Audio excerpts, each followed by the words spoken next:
didn't arrest us for being in there, and they backed off. So that's, you know, we made our point. It was pretty clear and powerful. I think that maybe the first time they ever heard the word environmental racism in their office. That might have been the most black people I've ever seen in the DEP office. That's one big step, I think, for them. And I also think it's a big step for our coalition too, because for a long time, environmentalism has been like this a white people's middle class issue. And I think with the FP on Riviera Beach, we have a chance to change that, you know? Right.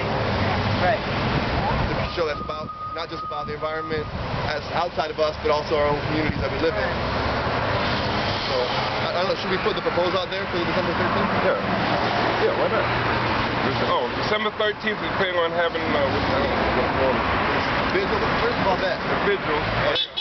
We're going to try to have it at the Spanish Court in Riviera Beach. On a Sunday, you think that on a Sunday, yeah. Whatever that 13th to the 14th. I got to find out which day it is. Sunday, Saturday or Sunday. I can do it either way. It doesn't matter. Whichever that Sunday is. I don't know the date. 13th to the 14th. 13th is a Sunday. Oh, it is? Okay. Well, then we're going to try to have the vigil there. I'm quite sure I'm going to get back with Tenioli so that he'll be able to, when I have the permit in hand, and he can also make sure everybody knows that's exactly where we'll be having it.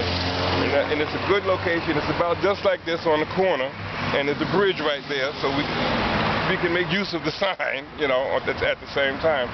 And like I said, there's going to be some other people there, and they're going to be parents with some students and children, right? So they're going to be there also. Does that sound good? And it's a vigil? Should Right. we do it candlelight nighttime, like some after dark or after dark? You tell me. I don't know. What do you think? It's up to you guys. After dark is better. Should we do candles or something? Or? The point of the vigil is to just let leaders, locally as well as internationally, know that it's time for strong, bold climate treaties for the world, and that gathering in iconic places, like places where people are victims of environmental racism, sends a strong message. And what we can do with video and pictures that are captured that night, those will be uploaded to the 350 website, and then they'll use those in Copenhagen the last week of the climate talks, much like they're using stuff from like the beach action and events that happened on October 24th, on December 7th, when the climate talks open.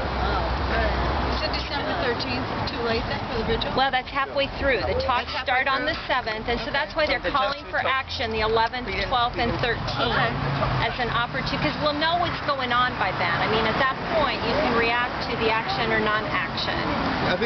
Our president will have made his non-appearance on his way to Oslo at that point, and so it's time to put out a strong... He's going to appear for a little photo op and to offer a 4% of 1990 emissions levels, a cut of 4%, when scientists are telling us exactly that at this point we need to look at by 2050 an 80% cut.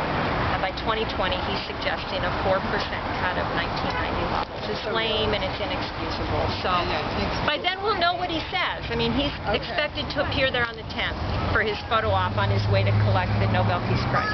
We also will know that if the DEP fails to respond. So far, what we know is the DEP. No, well, we said it's going to stay by December 7th. You're right. He said he has no intention of accommodating or supporting our position, even though essentially our position is the same position the UN and the EPA have. They're not willing to take action to make it happen. So we have that. That was what we did get out of today, I think, in concrete terms. We didn't get a letter. We got not a letter, which is in some ways it says just as much. No, actually, it's still confirmation. It's confirmation of where he is. So maybe it's better than him blowing smoke up, you know, telling us he's going to write a letter, telling us he's with us, and he ain't. At least we know he's not. He didn't hide it that well. So that's where we're at. I think we could try to organize and build momentum for December 13th. Right. What time on December 13th? It doesn't bother me. I'm just going to get the place for the whole day. Early evening, maybe we do like we gather like at kind of when it start dusk, and then we were there until dark. So we light Maybe candles. around Candles. 4. Okay, so, It'll yeah, be dark 3:30, by 4 would be good, 3, yeah. 4, then you can light candles. Well, let's start up at 3:30. 3:30 we get there set up. Yeah. Until around 4 to get there. I'll see if I can get some food there for us. Okay, that's good.